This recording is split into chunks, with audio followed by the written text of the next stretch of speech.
아침 묵상, 지난 말씀 다시 묵상하도록 하겠습니다. 먼저 기도하시겠습니다. 하나님, 한 치 앞도 알 수 없는, 볼 수도 없는 것이 우리의 인생입니다. 어둠 속 방황하는 세상에 빛을 주시고자 빛으로 오신 예수님, 이 예수님을 통해 세상을 볼 때 더 이상 세상이 커 보이거나 두렵지 않음을 고백합니다. 하나님이 더 크시며 강하시기에, 그 하나님이 나의 하나님 되시기에 이 사실을 믿을 수 있으므로 또한 감사드립니다.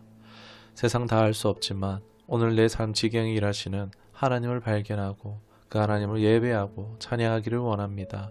내 필요를 아시는 주님, 오늘도 내 영혼육 필요한 모든 은혜로 함께하여 주옵소서. 그렇게 하실 줄 믿사옵고 우리 구주 예수 그리스도 이름으로 기도드리옵나이다. 아멘. 오늘 함께 하실 말씀은 마태복음 11장 12절 한 절의 말씀입니다. 세례 요한의 때부터 지금까지 천국은 침노를 당하나니 침노하는 자는 빼앗느니라. 아멘.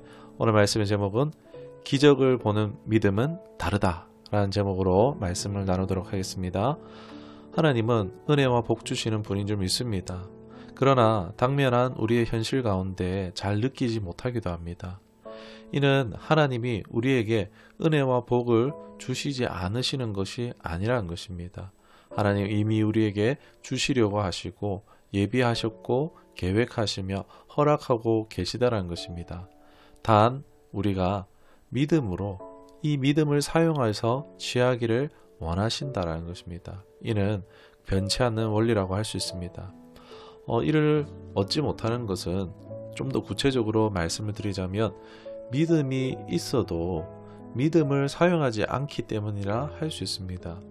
예수님 당시에도 많은 사람이 예수님을 따르지만 모두가 그 혜택을 받은 것은 아닙니다. 성경의 말씀을 볼 때에 치유받은 사람들의 특징이 있는데요. 바로 그들이 침노했다라는 것입니다. 침노라는 단어는 꽤 가격한 단어죠.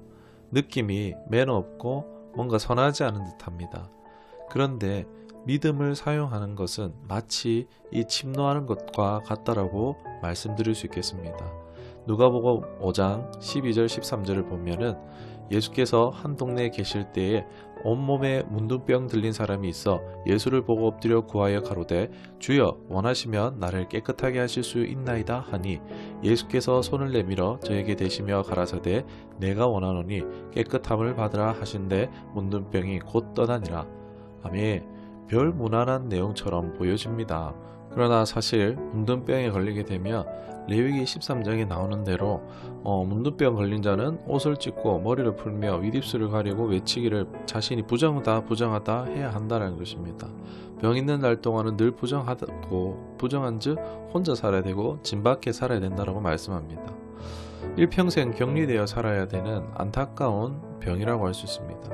그런데 지금 말씀에 나온 이 사람은 예수님 주변에 수많은 사람들이 있었음에도 불구하고 그 수많은 인파 사이를 이 문둥병 걸린 사람이, 부정한 이 사람이 예수님을 찾아 뚫고 들어가는 것입니다. 아니 주변의 사람들이 돌을 들어 쳐도 문제될 것 없는 그런 상황입니다.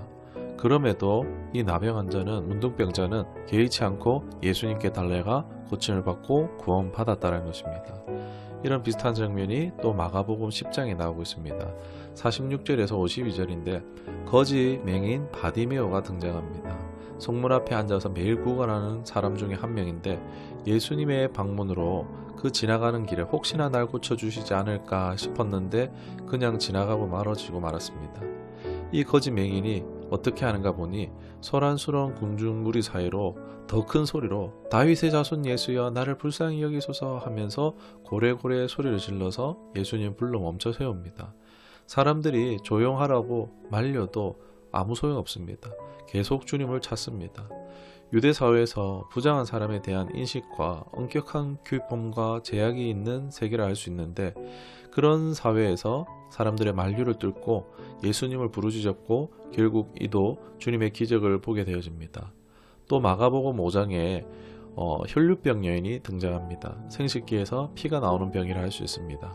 피와 관련된 병은 굉장히 부정하게 여겨졌던 병입니다. 레위기 15장에서 유출병에 대해서 다루고 있는데 닿는 것마다 부정해지고 씻든지 깨든지 버려야 하는 것입니다.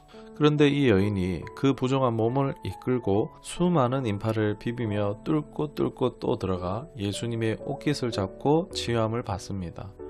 자신은 믿음으로 행했는지 몰라도 그 주변에 있던 사람들은 무슨 잘못입니까?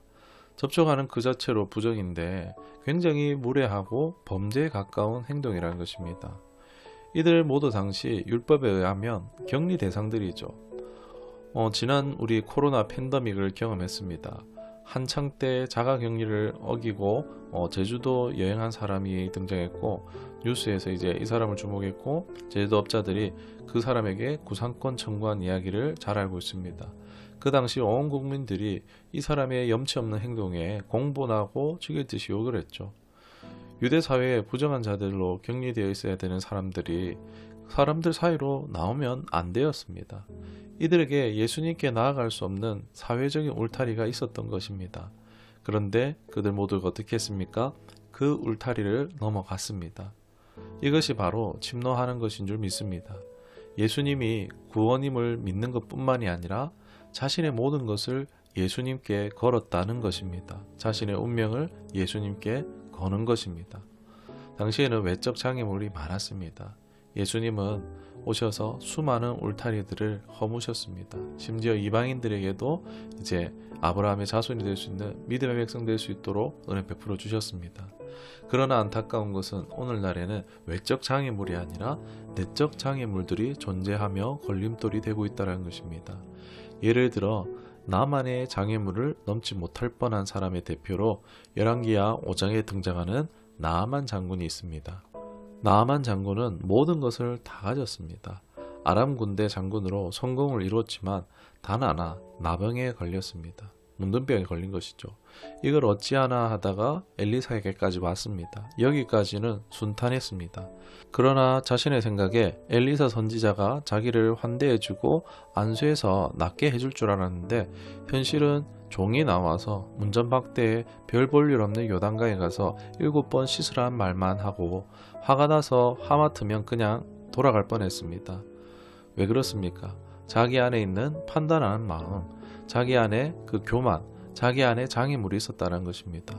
종들이 겨우겨우 권하여 분노를 가라앉히고 선지자 엘리사의 말을 따랐더니 정말 아기의 피부처럼 살결이 회복되어졌고 구원받았습니다.